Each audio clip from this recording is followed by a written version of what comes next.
Hello, everybody, and welcome to another edition of Magic Mics, proudly sponsored by our Patreon supporters and CoolStuffInc.com, where you can find cool stuff in stock every day. And check out our co-sponsor, CardHoarder.com, offering the best inventory prices and delivery of cards for Magic Online. Check out our Altar Sleeves. Support the show by using the code MagicMics at checkout for 5% off anything in the store, including a set of exclusive sleeves featuring the Magic Mics crew at AltarSleeves.com/MagicMics. And finally, our newest sponsor, Cardamajigs, has an upcoming Kickstarter for Cubamajigs Series 2.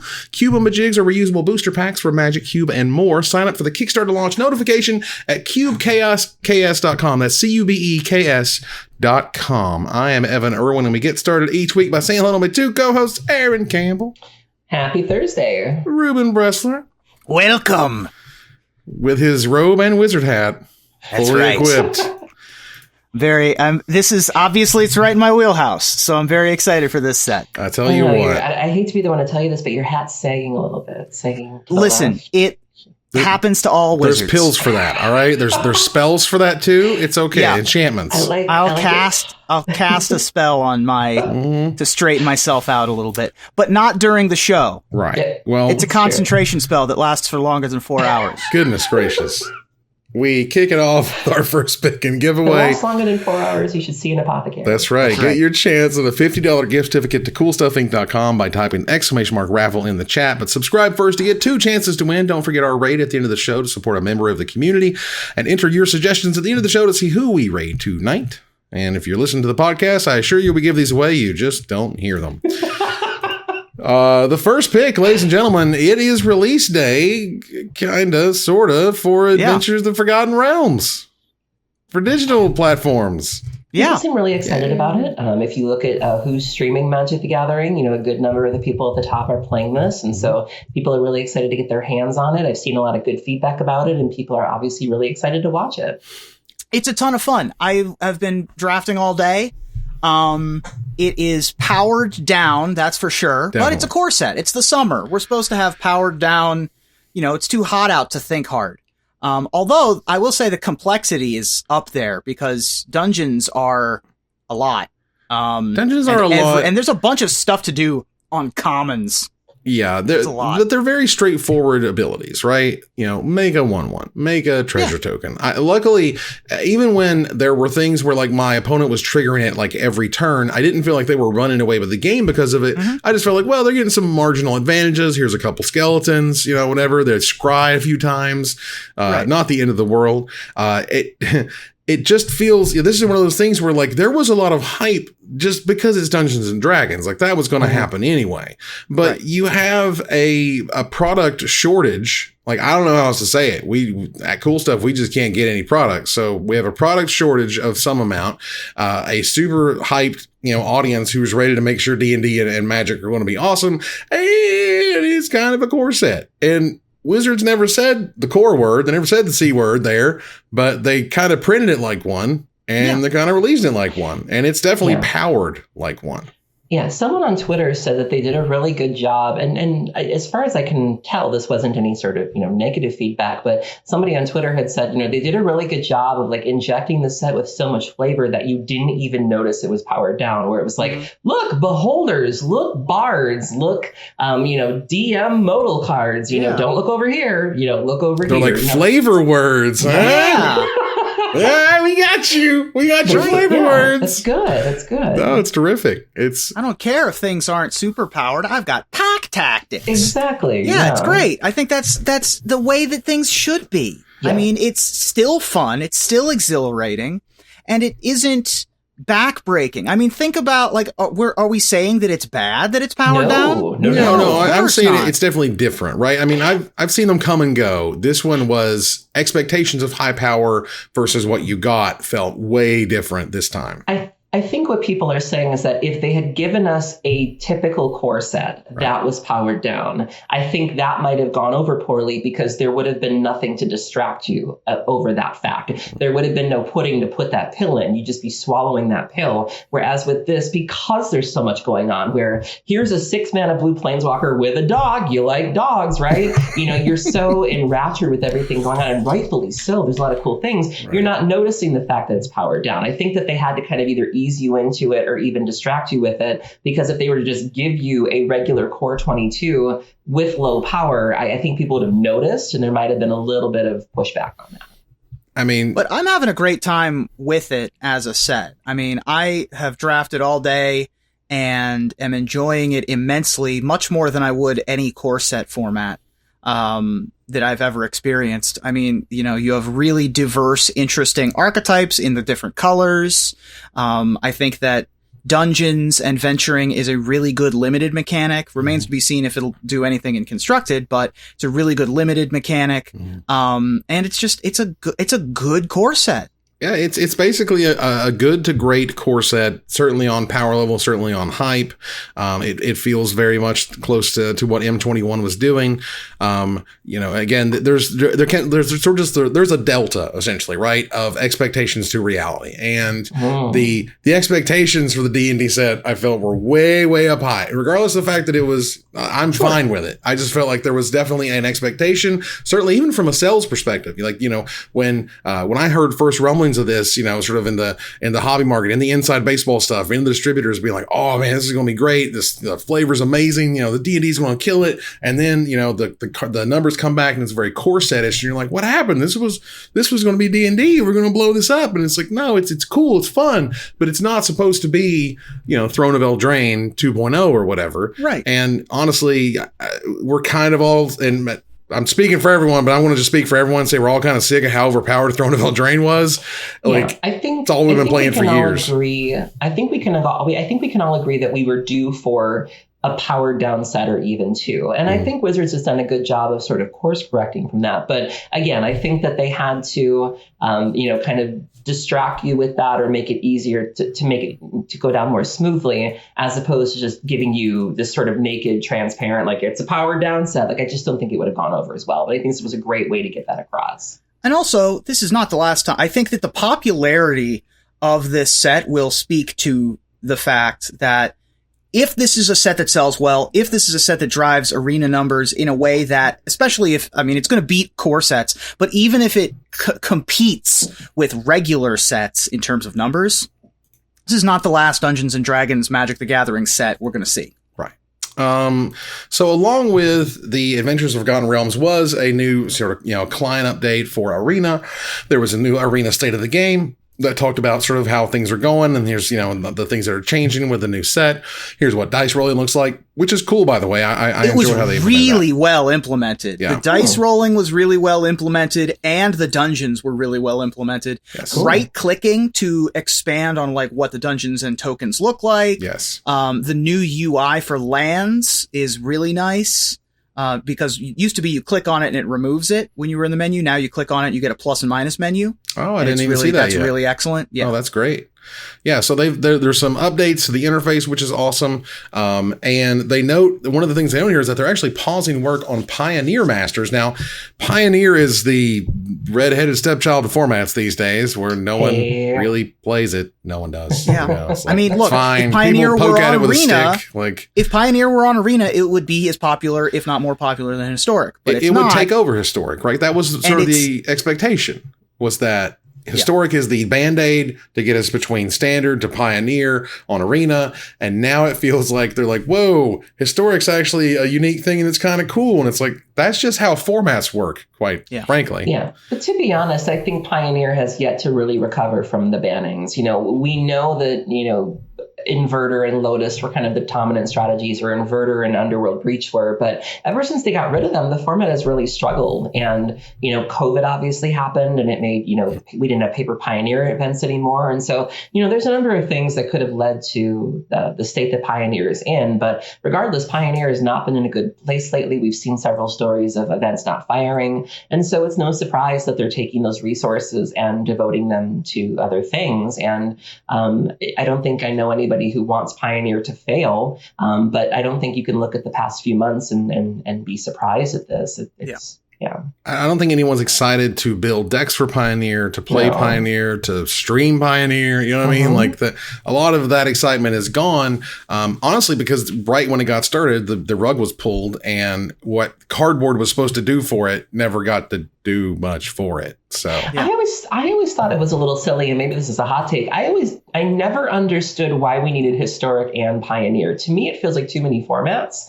And I feel like maybe you could even get rid of one. Like, I just never understood why we needed both. And I just feel like it's pulling people in too many directions, because the card pools seem kind of similar. And I just don't get it. The big test is going to be when live events come back. When live events come back, we'll see how Pioneer actually works. Right. Because there's nowhere to play big Pioneer events, including Magic Online, because those events aren't firing. Yeah. And it didn't have the history, it didn't have the provenance of Modern and the older formats. So there was no footing for Pioneer to hold on to, and then everything shut down for 16 months. When live events return, we'll actually be able to see what's going on. Right. I mean, and Pioneer was designed to be like, basically, well, Modern was supposed to be where your cards go after they rotate. Well, that was 10 years ago. Now it's super huge. They have their own, sets that go right into it. How about we just set a different, demarcation, right here where we say, well, everything from here forward, and that just is what it is. And Historic just, was a dynamic. It has to be somewhere. The cards have to go somewhere. I guess we'll make this a format now. Do note that, rotation is coming, where Throne through M21 is going to rotate out. We're pretty happy, I think, all to see those leaving. That'll be very exciting. Bone Crusher Giant out of here. I mean, I like the card. The first great. 12 to 14 months I played it nonstop, but card's amazing. But nothing came to stop it. Nothing came to hurt it. Very few things can work on its rate, and that's just where we're at. Yeah.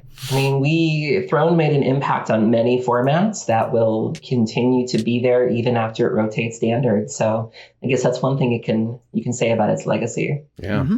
Do note for the new AFR, you are not supposed to roll Spindowns for relevant D20 effects. You got to roll. Yeah, got to roll an actual D20 for that stuff. And if you don't have one, there's a million D20, Yeah, this is just a ploy by big D20 to get you to buy more dice. No, it's easy to find a regular D20. Spindowns are not randomization devices. They are for keeping track of numbers. A randomized D20 adds up to 21 on the opposite sides. And so it's easy to find those at any of your local game stores. Give them a quarter and get a D20. There you go. So moving on here to Gather the Townsfolk, something really weird happened around the release of this set. Now, the last set at Strixhaven, they're like, yo, things got too hectic. We're not having the early access event, even though a lot of people are prepared for it, whatever.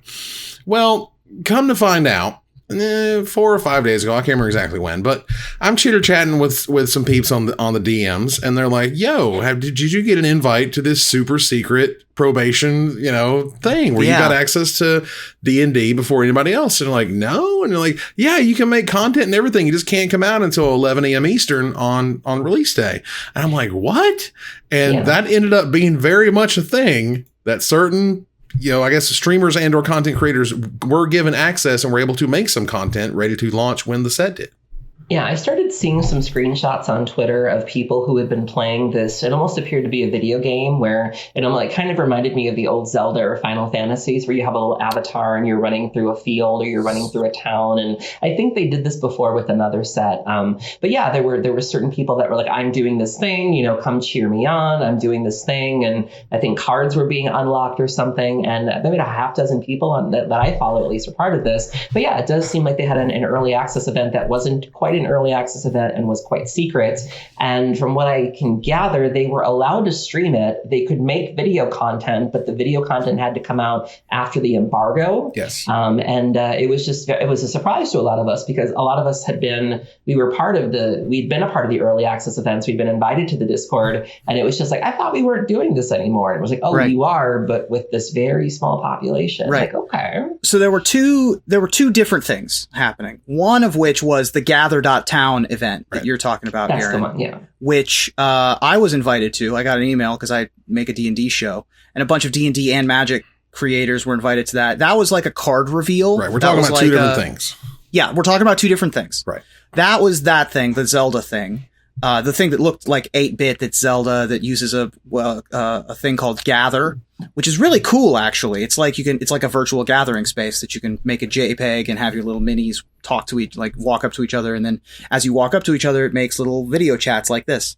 The super secret early access event was actually an early access Magic Arena event. Right, just like we used to have. Only certain people were invited to. I thought they were the same. I thought that was the super secret. Nope. Totally different. So. No, people were encouraged to stream the Gather thing. People were streaming the Gather thing on YouTube. I ran into a couple people who were streaming on YouTube, people who were on Twitch doing that thing. I thought about streaming it, but I ended up not doing it because I didn't want to change out of my jammies. But the super secret early access thing was literally the same thing as the streamer early access events, but not streamed, not allowed to be talked about. Yeah, you couldn't even say anything about it. Yeah, if you talk about it, we're never inviting you back to our secret, club. Who is that for? Like, I don't understand. I don't know who it was for. The first I saw it was when Nick Prince tweeted about it, and then I saw a couple people who came out and were like, I got invited to it and I didn't make a thing. Right, and I thought that was the Zelda thing. I didn't know that was it. Wow. No, it was a full-blown early access thing. And again, I had heard about it, and it's like, it's whatever. Like, Wizards, if the thing that blows my mind about it is, why was it secret? Who cares? Yeah, right. What is the point of having it if you're not using it as advertising? Right, and why make such a... I guess I'm confused by its existence, because first off, we were told that they were done. They were told that we weren't doing this anymore, and that was that. So I was surprised it even exists. But number two, the whole point of the early access event was to get people hyped for the new cards. And I mean, it's one thing to get creators hype, and I don't want to undersell that, but the whole point was that, these were events. This was a great opportunity to stream the game and to get viewership. And, as we said before with the last early access event, the streamers themselves would get into it. They would get cosplays going. They would use this as an opportunity to get more follows. They would do giveaways. You can't do that if it's just private. Like, I don't get it. There you go. It's very weird. Well, to circle back around a little bit here on the Pioneer Master stuff that we had spoken of, on the LRR Discord, there was a response to Sapphire Olive had posted about the Pioneer Master's work being paused, and one of the WotC employees noted that Pioneer is still on the radar. They say I still close out bugs and stories on Pioneer Masters when I can, but we had to shift priorities, and with 5 standard sets and no downtime from a core set, they say, I don't know if it's obvious, but Dungeons and Dice are somewhat more complex than anything in a core set. They had to be realistic about what they could get done this year without burning out the team. And before anyone says, quote, then hire more people, they interviewed 2 people last week, and they're actively working on hiring more people. I saw that. Hiring more people does not magically fix everything. Right. There's issues getting people up to speed. There's productivity. You have to scale infrastructure. There's production. Like, just to get more people on the same page is a job in and of itself. And it gets more difficult the more people that you have. So, yeah, and that's honestly almost any response when it comes to Wizards having a problem. Why don't you just hire more people? It's never that simple. If it was always that simple, they would have fixed those problems years ago. That's not how it works. Mm-hmm. So that was unfortunate, that they can't get Pioneer Masters done. But again, Wizards is doing the best they can in terms of getting people on. So. Right. At least somebody has come out and said that they're still committed to the format, so that the people who are enjoying it have something to look forward to, as opposed to, just being in this weird space of like, do I stick around? Do I stay? Do I go? You should probably stay. Right. I mean, and in sort of what I hear sort of on the back end is that they've had difficulty keeping developers because there's often the Wizards, the magic tax, as they call it, which is you're working on Magic the Gathering. You're going to take 20 grand less than you would, from Microsoft. And they're like, no, I'm not. I'm going to go over to Microsoft and Google, who are going to pay me the good, and y'all are going to get whoever will work for the magic tax. Yeah, and the magic tax is real for sure. Yeah. I mean, it's across the board. People who answer the phones at Wizards get paid less than people who answer the phone elsewhere, because it's a dream job to work at Wizards of the Coast for a lot of people. So, that's an unfortunate portion of Wizards. It's always been there. That's not new. No. That's been there since I started, making content 15 years ago. So That's unfortunate, but it is what it is. And they use, and this is in all sorts of industries across all sorts of things for people who are in love with stuff, or just the places. I was reading something just the other day how back in the day, Walt Disney said that, one of the perks of the job was living in Florida, is that you get to live here. And I'm just like, not so much anymore. But back in the day, that was a big draw, It's like, this is vacation country and it's always sunny and, yada, yada, yada. Nowadays, hurricanes. Well, yeah. Also, it costs more, and buildings collapse on you. Right. It's pretty scary there. I'm glad I don't live in a high rise. Let's put it that way. Moving on here to promote an artist for Magic. Tyler Jacobson has a new Kickstarter campaign. I want to put the link here in the chat. It's going to be in the show notes if you want to check it out. He has a Kickstarter for the Art of Tyler Jacobson, of course, for himself. And already up to 50K, which is fantastic. 425 backers. But let's see if we can get that number up. The goal is 20,000. So he has already doubled that. And absolutely. Yeah, we've seen many successful Kickstarters from Magic artists, Seb McKinnon being, I think, the most popular. But I think Rebecca Gay had one as well. And this is a really great way for Magic artists to expand their offerings and to, offer you things that they may not have had before. It's a way for you to unlock things as well. You can get bonus items. Yeah, I mean, these appear to be really well received. And it's just so hard because you just want them all. Yeah. Tyler Jacobson is also well known for his Dungeons and Dragons art. He did the art for the Player's Handbook cover, that iconic storm giant getting punched in the mouth by a fighter, among other pieces. I think that he also did the key art for Dominaria, that had Karn, Teferi, and Joyra posing together that we used for our tokens several years ago. Okay. Among other pieces, Tyler Jacobson and Hapatra, Aaron, is another Tyler Jacobson piece. There's a ton of great stuff Tyler's done. Possibly another future top 10s list that we could do for Tyler Jacobson as well. Absolutely. And this is a way that, the Magic artists are able to make prints. They're able to make books that feature the artwork and stuff, and that, Wizards owns the copyright, but they do give them the option to make things like this that help, just in their lives and in their careers, and it's awesome they get to gather this stuff up.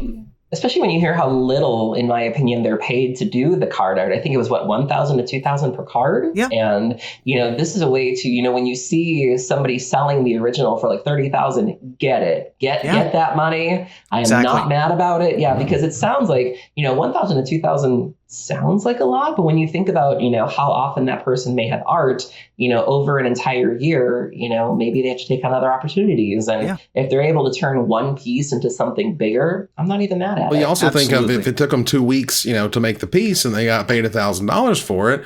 I mean, that's barely $26K a year or whatever. So well, I think that it makes sense for both parties. I mean, Wizards can't exactly afford to pay $1,000 literally 1,000 times, right? Every 3 months. So, I mean, it's a lot.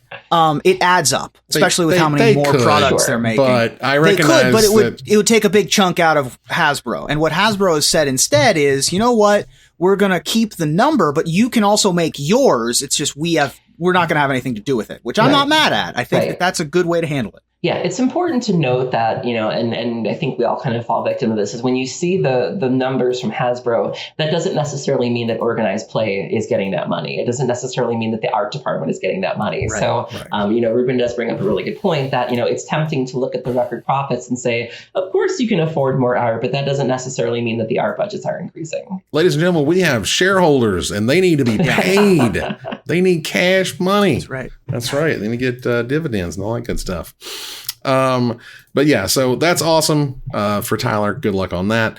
Untap.gg, which is a terrific program that I use, came out with the top 10 historic cards. I wanted to cover this real fast because, hey, what's going on in this weird historic format? The format that people are excited about and play.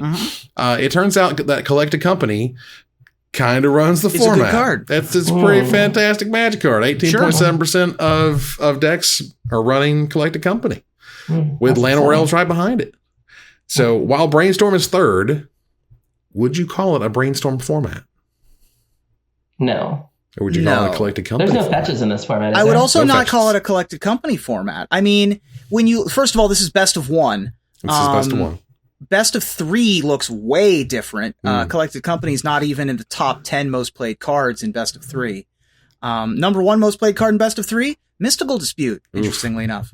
But I think this is a problem that I have with everything that isn't standard, which is that there's nowhere for standard cards to go anymore.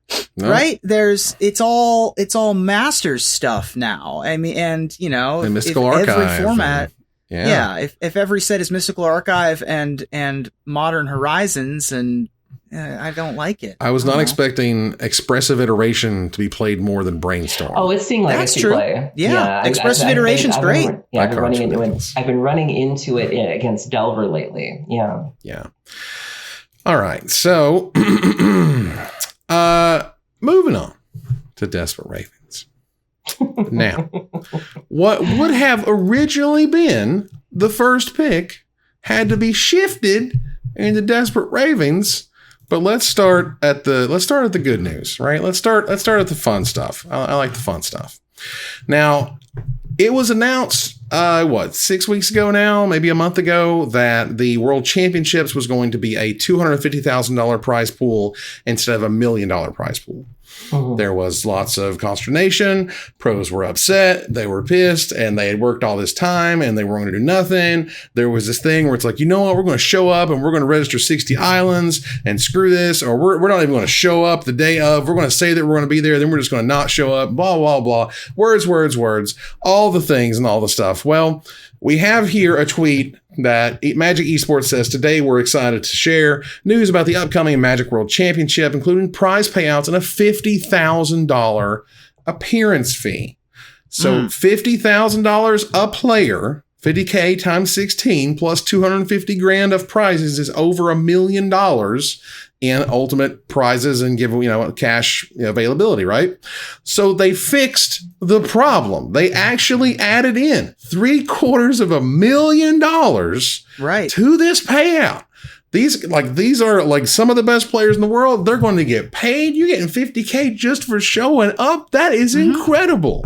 Not only did they step up, they stepped up with big money. This isn't just like we're giving away 1,000. You know what I mean? We're shoehorning here and there. We'll do some appearance fees in different ways. We'll give you some like Xboxes or whatever. We'll do GP Best Buy stuff. No. Cash dollars right here, fixing the problem. I mean, I was over here ready to be like, this is incredible. How can the pros not completely love this? I mean, were you guys surprised that they actually came back and added back the money into the prize payout? Now, to be fair, they didn't add back all the money that they promised. Okay. They are still short, I think, a quarter of the number. They did jump a bunch, but we are still short a lot. Are we? I'm pretty sure we are. Well, I'm waiting on calculator. I'm pretty sure that's here. the tweet that we saw. Well, $50,000 times 16 is $800K plus 250K. That's over $1 million. So that to me was the line they had to cross. They may have promised. They did have to cross $1 million. That to me was the line, right? So they crossed the line. High five. That's fair. Either way, good job. Right. That, so all in all, they brought back the lion's share, if not all, if not more. They definitely did that right. Right. The whiplash from the numbers jumping, I think, is what caught people off guard. I think what people were upset about was the fact that Wizards essentially had to be bullied into doing this, that they did not recognize that this was going to be a bad decision, that they went ahead with this and it appeared that they, thought they could get away with it, or they didn't think anybody would notice, or they didn't think anybody would care, and that they really only did this under duress. I think that's what people were upset about was, you did this, but that's only because we raised this uproar. Like you thought you could do this. And that to me is why people were upset. Yeah. So let's see here. Where exactly? For some reason, I had not. Where did that tweet go from Jůza? I'm sorry. It's in Desperate Ravings. It's right under it. Okay. See right here. It's not that top one. It's the first one right here. The hates the state, yada yada. Yeah. Isn't that the one you want? No, it was a different one. It was the one that had posted something where they had said they weren't going to practice or something, and then I'll go find that one for you. Yeah. I thought it was in here. It's linked in the chat. He's tweeting through it too. If you go through his feed, oh my goodness, lots of people responding with "Don't tell me you didn't care." Oh boy. Well, all right, so here we go. All right, so I found the thing. Literally nobody on our team cared or tested at all because of the previous news. People literally didn't know what their teammates were submitting for the tournament. Obviously, they tell us this the day after the last league weekend that we actually played for over 800,000. Come on. This is the worst take I have seen from a professional player in my life. In my life, I have dedicated my freaking life to talking about this game that we love, to try to make these people, particularly people like Martin Jůza, you know how much I worked to make these people look freaking awesome? Do you understand how much I cared about how awesome these guys were, how smart these guys were, how they were the best players in the room, how they could do anything they wanted to do? It was incredible to watch these guys play. And here he comes after complaining and bitching all the livelong day about how screwed up it is that Wizards takes away the money. Wizards provides the money, comes $750,000. And what do you say? What do you come back with? You don't have to tweet everything that goes through your friggin' ears, and yet here we are. Yeah. I think that's, man, that is a strong opposition to the take. I don't agree with either you or Martin Jůza on this particular. That is aggressively. You gotta hold on. It's not red zone worthy. But listen. It's like, listen, Evan. How about this, Evan? I'm not going to pay you to make this show anymore. Are you still going to do the show? Yeah. Well, they were still being paid, though. Like, from what I can tell, because there were a couple people that felt that this was a bad take. And there were, for example, the top reply here says, if you didn't care about trying to play Worlds, expecting 1,250,000 less or even less, please let other aspiring Magic players take your spot. That's fine. To me, this is still a job. This is still a contract that you signed. Yes. And it would be, to me, this would be like if you were at work, like let's say you had a job and a change came down the pike and you decided that you just weren't going to work anymore. You can't do that. Like, you have a job. Like, if you put in your 2 weeks notice, you're still expected to do your job up until you leave your job. You can't just, come into the office, put your feet up and say, well, I'm leaving, so I don't owe you anything. If the promise of the contract is different, if we take your example and your boss comes in and says, we expect you to complete the job, but we're going to pay you a quarter of the price, and then leaves. But they're not. And then comes back a week later and says, we're going to actually pay you the right amount. And you were like, but I haven't been working this whole time. No, right? this to me is they provide them with set contracts, right? Was it 75K, 50K?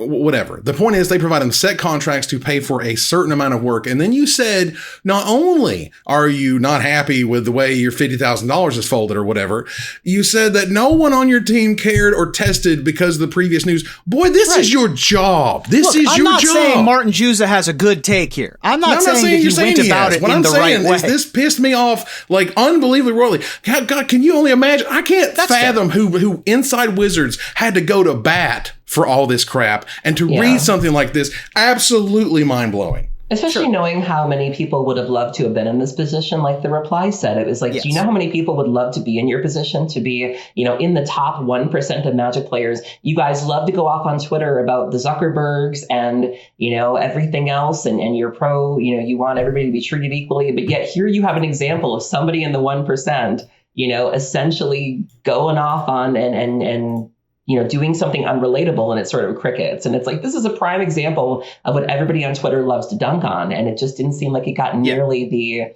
the feedback that I would have thought that it should. You want us to feel bad for you? Like, what? I will say that, so the number one thing I took away from Mr. Martin Jůza's tweet is you don't have to tweet every thought that comes into your head. And maybe you should leave that one in your drafts, because it doesn't take a lot. Huh? The next reply is your only leverage bad PR. Yeah. Bad Twitter PR? Yes, that's literally how it's been with Magic the last 10 years. Yeah. I mean, look, this makes everybody look bad. Nobody came out of this. No one who tweeted about this came out unscathed. Yeah. The best possible thing for Martin to have done here is said nothing. Yeah. Said nothing. Yeah, absolutely. It costs you nothing to say nothing. If that was truly what happened, then it's not going to make you look good at all. Both things can be true. We can be pissed that Wizards took away the money. I'm not happy they took away the money. I'm happy they put it back. But at the same time, I'm going to be pissed that Martin is so unbelievably ungrateful. It just destroys my soul. Yes. Yeah. I personally am more upset with Wizards than I am with lackadaisical and seemingly ungrateful pros. And bad takes I'm more McGee upset over with Wizards. Yeah. I'm upset because to know, having been in this industry as long as I have, having talked to people who work at Wizards, having know what that type of environment looks like, and having to know that somebody had to go to bat to spend a ton of money that they could have just said, screw these guys, piss off. And when they got there and they made it happen, good, bad, or ugly, hate them or not hate them, they put the money back and then they're pissed off about it. I can't stand it. I will also add, I'll believe it when the checks go out from Wizards of the Coast at this point, because they've said they're going to give money away dozens of times and we still don't know where some of that money is. I don't know if they've gone that far. I would say they've announced that we don't know what happened with the Greenlight program. We still don't know what happened there. That was some promised money. We don't know where it went. Yeah. Beyond this weird Worlds thing they did, as far as I can tell, they've paid out everything they promised to pay out. And Mr. Beast, but right. And Mr. Beast was the winners are coming, ... And again, so those are the two instances recently. I can't think of any others, at least off the top of my head. I mean, and then they cut a bunch of money from Worlds, and then they added it back, but it took them getting shamed to put it back. And that's 3 instances in the last 6 months of money going somewhere, and we don't know where. Sure. So that's why I'm saying I'll believe it when I see it. They've lost my faith that the prize money is guaranteed when they announce it. They've lost my ability to believe in them. I mean, and honest to God, I'm not sure Wizards cares a bit at this point, but I'm probably glad. Not. It doesn't cost them anything. But they cared enough to add, $750,000 back in, and, just to say, well, I stopped caring. Dude, you're still paid to care. You're still paid to care. Exactly. A full-time salary, you're paid to care. Whether or not you have the bonus benefits, whether or not Worlds pays X or Y. To pay to care. How many people went to bat, died on the hill bleeding, so you as a pro, even if it's gone in the near future, to get you those benefits, pay the pros. Sure. I mean, doesn't even compare to what they get these days. Yeah. We were begging for $15,000 worth of benefits, and then, we know he's playing for $800K. Get the hell out of here. Yeah, I mean, again, this is a stupid thing to have tweeted. It's just, I can't. I'm sorry. It really rubbed me just all the wrong way. I'm not going to bash on Dungeons & Dragons Dark Alliance. I haven't played it. I've heard not good things about it. I don't really care. It does seem to be going down the path of Magic Legends, though, which is a shame because we want things like this to succeed. I don't know anybody who looks at things like this and says, this should fail. I'm looking at the trailer right now. The trailer looks dope. I mean, obviously D&D is going through a massive resurgence right now. This should have all of the ingredients for a success, and it appears that may not be the case. And I hope that we're wrong. I hope that what we're seeing is not the full picture, and that, it does do well, because these things deserve to do well, and people deserve to have more ways to enjoy their hobby. And right. It's like, when you hear they're making a new Dungeons and Dragons movie, I don't want it to suck. No. I don't want it to get made fun of. I don't want it to be cheesy and terrible. To be good. I do. But you need the wigs to be okay. The wigs need to be, for the love of God, I'm begging you, take that $800,000 from Worlds and put it on their heads. I don't care. Mm-hmm. Just from what I gather about the gameplay of the Dark Alliance game is that it wasn't ready to be made. It wasn't ready to be released. The controls are laggy. The game isn't really balanced. It's not fun in single player. There's a bunch of things that made it not ready to be released, but they probably had a deadline, and it's a very difficult type of game to improve. We're not going to get to, hopefully they can follow the path of No Man's Sky, where it gets panned on release and then ends up being an okay to good game. Sure. Right? Or No Man's Sky, a great game these days. Cyberpunk, I think, did that recently as well. That was released, and everyone was like, this game's garbage. Maybe this is a little lofty, but didn't Among Us kind of flop when it first came out? Oh, yeah. Well, Among Us was an indie game, and then it got Yeah. Yeah. I'm just Took saying, a year and a half. It's not unusual for shows and movies and computer games to sort of experience a resurgence after they've been, kind of dead on arrival. All it takes is one YouTuber to discover them, and suddenly this game isn't so bad after all. I mean, as with most things that are subpar, you could put the work and time to fix them. You wish they would put it in to start with. But, and again, I hope all these things are great, but when they're not, that sucks. I was, apparently they announced the Mr. Beast winners. On the stream today. That's what Chad is saying. Yeah. There we go. Okay. Well, there you go. Perfect. People still play Chandelar, for God's sake. Right. You can still catch people playing the original Magic Online sometimes on Twitch. And it's like the original Baldur's Gate game is amazing. Yes. Neverwinter is great. And so D&D has a long litany of popular, good games. Yeah. It's a shame that they've gone 0 for 2, it seems, Wizards of the Coast has with recent video game experiences. There, maybe 10, 15 years from now, we'll get the real Magic Legends story, like what happened there, because it has to be unbelievably fascinating. Like what decisions were made to make that go completely, it's just upside down. All right, so we're moving on here. We are turning the corner to the finisher. Louisiana 8th grader, Zayla Avant-Garde, is this year's Scripps National Spelling Bee champion. Yes, this is the first time I'm reading this. Correctly spelling the word Moriah, which is a genus of flowering plants in the citrus family. Now, I certainly wouldn't have spelled that one right. Thanks, Ruben. But I will say that Magic has certainly expanded my vocabulary. You went to school in Tennessee. What can I say? Now. So tell me. He knew a girl named Mariah. There you go. So tell me, what Magic the Gathering word would you win the Scripps Spelling Bee on, Ruben? Ptysis, noun, an archaic term for pulmonary tuberculosis or a similarly progressive systematic disease, as in, I cast ptysis on my opponent's creature, giving it terminal ptysis, and of course, giving my opponent a headache from all of those silent letters in ptysis. I have an undead rogue in World of Warcraft named Ptysis. Oh, cool. Nice. Yeah. Aaron? Well, my word would be extirpate, which is a verb meaning to root out or completely destroy, as in when my opponent cast extirpate on my Bridge from Below, it completely extirpated my dredge plan. Split second. Why? Why? Well, my word is solifuge, noun, quote, an order of animals in the class Arachnida, known variously as camel spiders, wind scorpions, and sun spiders, as in, quote, nobody tickles quite like Captain Tickles, aka Giant Solifuge, swinging in the red zone for our eight-legged Solifuge team. Yay. That card will haunt you for the rest of your life. That's right. Before we go to the outro, Bjornolf is asking if their resub happened. Bjorn, it may have been missed on this little update thingy. I go by what Streamlabs shows me, and that apparently isn't always up to date. All right. Well, thank you, Bjornolf, if it went through.